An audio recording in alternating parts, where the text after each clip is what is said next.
Jemaat, pada hari ini kita dimampukan oleh Tuhan untuk selalu setia, untuk senantiasa mempersiapkan hati, pikiran, bahkan apa yang harus kita persiapkan untuk menyambut Dia yang akan datang.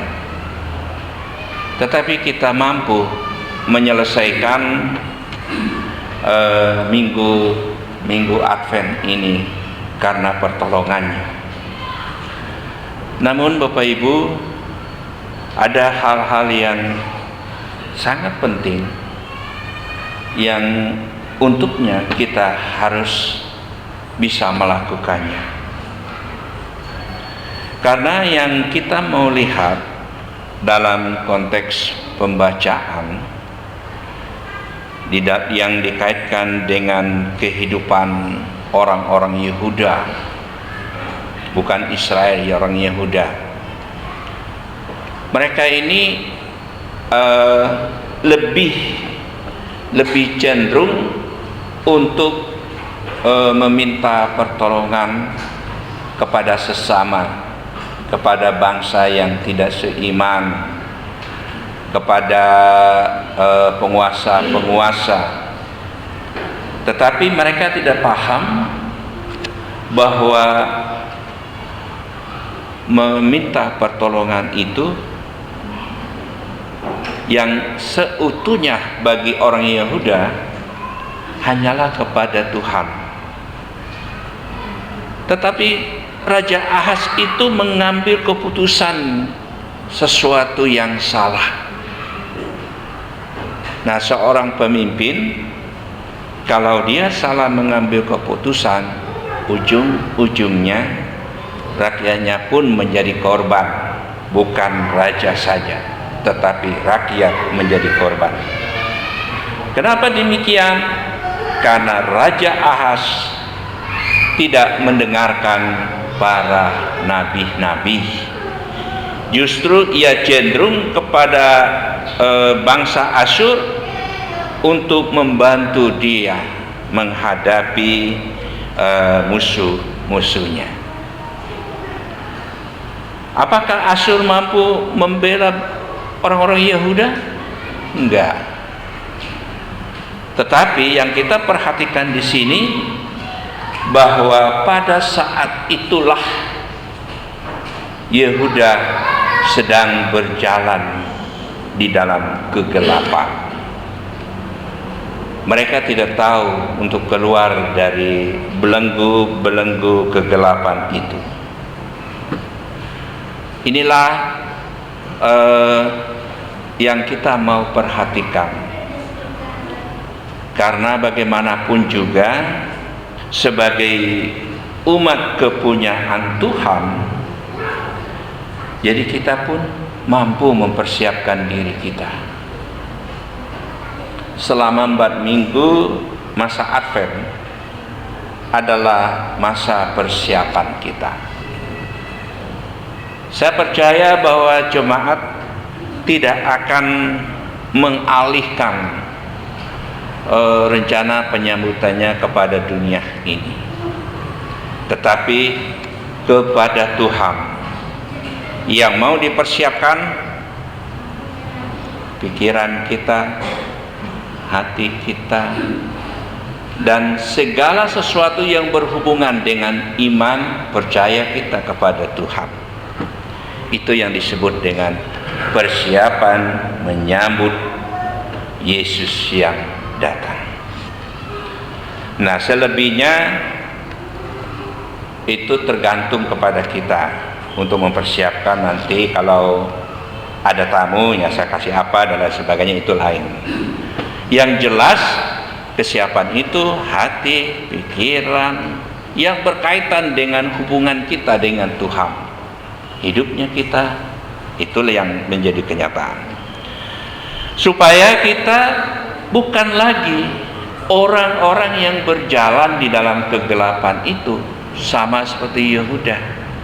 Tetapi kita sudah keluar dari kegelapan itu dan kita menjalani hidup kita dalam penantian di terang kasih karunia Yesus Kristus. Yehuda, bangsa yang berjalan dalam kegelapan, walaupun demikian, tetapi kasih sayang Tuhan juga selalu akan dirasakan, asalkan kita mau mendengarkan perintah-perintah Tuhan itu.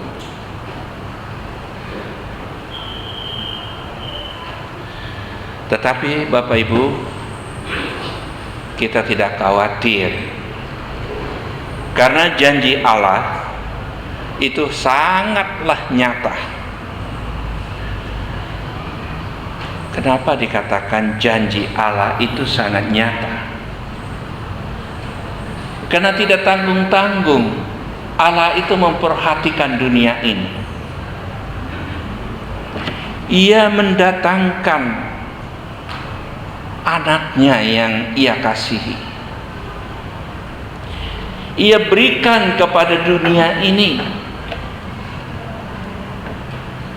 dan di dalamnya, dikatakan dalam pembacaan kita bahwa bangsa yang berjalan dalam kegelapan telah melihat terang yang besar. Mereka yang diam di negeri kekelaman, atasnya terang telah bersinar. Dan ayat yang selanjutnya dikatakan, sebab seorang anak telah lahir untuk kita, seorang putra yang telah diberikan untuk kita, lambang pemerintahan ada di atas bahunya, dan namanya disebut orang penasehat ajaib, Allah perkasa, Bapa kekal, Raja damai. Luar biasa kan? Karena begitu besar menurut Yohanes 3:16, Allah hendak menyelamatkan dunia dalam kegelapan. Suara Nabi sudah tidak didengar, tetapi karena kasih itu Ia memberikan anaknya yang memiliki segala kuasa. Disinilah kita akan merasakan suatu kemenangan. Bapak Ibu, saya hendak mengajarkan kita tentang seorang putra itu. Yesaya memberikan kesaksian bahwa dia adalah penasehat ajaib. Apakah Yesaya sudah melihat dia? Tetapi karena Roh Allah menjelaskan itu kepada Yesaya, sehingga Yesaya dengan lantang mengatakan bahwa dia adalah penasehat ajaib. Nah, kata penasehat ajaib itu, dia Yesus yang penuh dengan Roh Kudus, Roh hikmat, Roh ilahi, yang bijaksana melakukan segala sesuatu yang ajaib di tengah-tengah dunia ini. Ketika ia akan menjadi besar, Bapak Ibu pasti tahu apa yang Yesus lakukan. Itulah yang dikenal dengan dia yang datang sebagai penasehat ajaib. Kemudian dikatakan dia juga adalah Allah yang perkasa. Ia adalah pahlawan bagi umatnya. Ia akan menaklukkan segala musuh-musuh Yehuda atau musuh-musuh Israel. Dan ia akan memampukan mereka untuk melawan, menantang segala kejahatan-kejahatan. Karena itu tidak ada lagi peperangan, tidak ada lagi penindasan, dan tidak ada lagi penaklukan. dan tidak ada lagi sifat-sifat manusia yang hina. Dikatakan juga dia adalah Bapa yang kekal. Ternyata dia datang itu dia membawa nama Bapanya, karena dia juga disebut Allah yang kekal. Ia akan memerintah untuk selama-lamanya. Ia akan melakukan dengan kasih di dalam pemerintahannya. Ia akan memelihara kehidupan manusia. Namun manusia itu sendiri yang tidak mau mendengarkannya. Terakhir, kata Yesaya, ia adalah Raja Damai. Kalau dikenal dengan Raja Damai, dalam bahasa Ibrani-nya Shalom. Kalau disebut damai itu Shalom. Ini mencakup seluruh aspek kehidupan. Kalau disebut Raja Damai, dia akan memberikan ketentraman. Dia akan membawa kita pada sesuatu yang luar biasa yang tidak pernah kita akan rasakan. Kalau Raja Damai itu, ia tidak menginginkan umatnya saling membenci. Bukan Raja Damai nanti namanya, Raja Pembenci. Ini jelek kali namanya. Tetapi Raja Damai itu akan membawa kita ke dalam satu persekutuan, karena dia ingin merangkul kita dengan kasih-Nya. Dia akan melengkapi kita dengan damai sejahteranya, dan ia akan membawa sukacita bagi kehidupan manusia. Karena itu Bapak Ibu yang saya kasih di dalam Tuhan, dikatakan dia akan datang menerangi hidup dunia ini. Karena tidak ada lagi yang bisa berkuasa di atas Raja Damai itu. Karena dikatakan besar kekuasaannya dan damai sejahtera tidak akan berkesudahan di atas tahta Daud dan di dalam kerajaannya. Karena ia mendasarkan dan mengokohkan dengan keadilan dan kebenaran dari sekarang sampai selama-lamanya. Makanya disebut dia Raja yang kekal, Raja yang membawa damai yang tidak akan berkesudahan. Jadi selayaknya lah kita sudah mempersiapkan diri kita untuk menyambut dia yang disebut penasehat ajaib itu, yang disebut dengan Allah yang perkasa, yang disebut dengan Bapa yang kekal dan Raja Damai. Bukankah kita akan berbahagia? Bukankah kita akan merasakan bahwa Tuhan itu luar biasa? Bahwa dia tidak datang hanya mau seperti turis datang mau ke pantai lihat yang indah-indah, mau ke gunung. Tetapi dia datang untuk membawa damai, dan ia akan datang untuk menyelamatkan isi dunia. Itu intinya. Karena tidak ada keselamatan lain yang ada di dalam tubuh manusia itu sendiri selain di dalam Yesus Kristus. Bapak Ibu yang saya kasih di dalam Tuhan, kalau boleh kita katakan, Yesus adalah manusia sejati. Kenapa? Karena ia dilahirkan jadi manusia.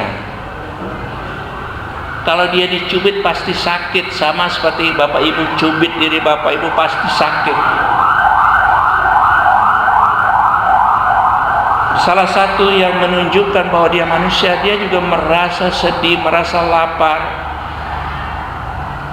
dan ia harus berjuang sebagai manusia sejatinya untuk hidup bersama-sama dengan dunia ini, supaya di dalam manusia sejatinya itu orang akan mengenal dia yang sedang diutus Allah ke dalam dunia.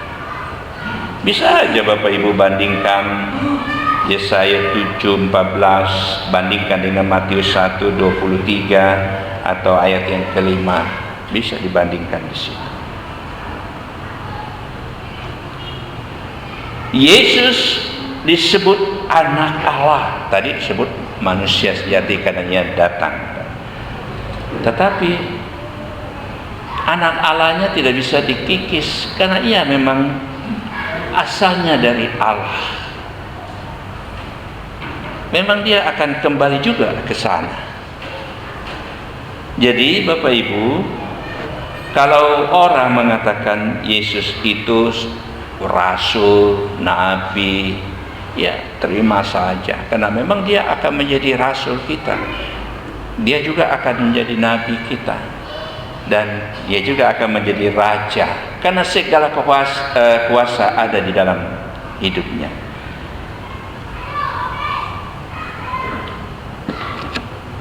Kemudian gereja tidak akan pernah habis-habis untuk memberitakan dia yang datang. Nah, kalau kita pikir secara manusia 2000 tahun lalu cukup lama. Kita aja yang baru umur 20 sampai 50 tahun jarang kita ulang tahun gitu kan. Tetapi sifat ini berbeda dengan kita. Kalau kita mau ulang tahun ya nggak ada yang larang, bersyukurlah kepada Tuhan. Tetapi dia yang datang ke dalam dunia itu adalah membawa misi bagi dunia ini. Jadi setiap orang yang percaya kepadanya akan memperoleh hidup. Yang tidak percaya akan dihukum.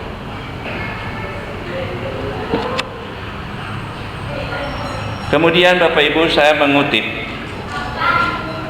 SGDK yang mengatakan Allah adalah solidaritas, di mana ada Allah, di situ ada solidaritas.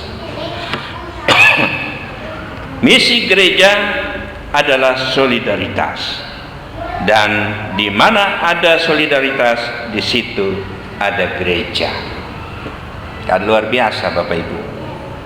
Artinya bahwa gereja harus bisa membawa damai. Gereja harus bisa memberitakan kebenaran Kristus, dan gereja harus mampu memberi yang terbaik kepada dunia ini. Karena melalui solidaritas kita dalam hidup berjemaat, maka kita akan menjadi teladan yang baik dalam kedatangan Yesus semasa ia hidup di dunia ini, sama seperti firman Tuhan. Jadilah pengikut Kristus dan sambutlah dia. Tapi pada hari ini ada sukacita juga Bapak Ibu. 94 tahun perempuan Indonesia berjuang, ya. Nah, saya mau cerita, masih ada gereja-gereja yang boleh dikatakan pendetanya tidak ada perempuan. Betul enggak? Masih ada. Walaupun mereka lulusan teologi, tapi mereka hanya disebut pembantu pendeta. Pendetanya laki-laki, kalau perempuannya pembantu saja. Kita semakin berkembang, perempuan ini memperjuangkan hak-haknya. sehingga hampir semua gereja yang memiliki pendeta perempuan itu di gereja ya. Nah, dulu juga di pemerintahan perempuan untuk menduduki suatu jabatan tinggi itu dipertanyakan. Jadi presiden aja dipertanyakan, nggak boleh begitu. Tetapi sekarang perjuangan mereka adalah untuk membawa sukacita, untuk membawa hidup mereka setara dengan laki-laki. Mereka juga adalah orang-orang yang cerdas, dan demikian juga di dalam gereja perempuan-perempuan itu sangat dibutuhkan untuk membawa sukacita. Kadangkala kalau dikatakan perempuan, istilah kita sekarang PKP itu menjadi teladan di gereja. Kenapa? Kalau PKB, persekutuan kurang banyak namanya. Tetapi kalau PKP, mereka hampir semuanya di mana-mana. Bagaimana dengan kita? Penting untuk diperhatikan. PKP itu harus mampu memberikan yang terbaik kepada anak-anaknya, kepada suami-suaminya. Kalau suami-suami itu bukan dual ya, kepada suaminya, karena kita banyak jadi suami-suaminya.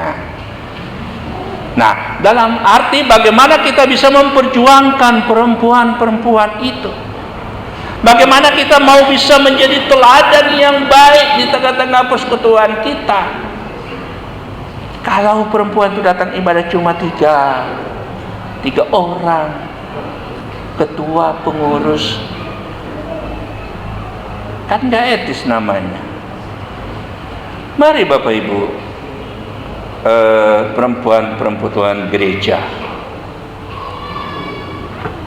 hilangkan kebencian itu, hilangkan perbedaan-perbedaan itu, mampukan dirimu untuk merangkul satu dengan yang lain, supaya di GPB Gereja Mulia ini ada keteladanan yang datangnya dari PKP. Untuk itu Bapak Ibu, walaupun disebut bapak-bapak itu persekutuan kurang banyak, ya bapak-bapak itu begitu. Gerejanya gede, yang datang cuma segitu. Tetapi jangan jadi contoh, bukan kurang banyak. Tetapi PKB juga harus bisa menjadi teladan bagi PKP, bagi GP, PT, PA, harus menjadi teladan, apalagi PKLU-nya. Hal yang sama juga kita harus belajar untuk menjadi teladan, menyambut Yesus yang baik, yang membawa damai sejahtera dan sukacita itu. Segala perbedaan hilangkan perbedaan itu, rangkul, bawa sukacita.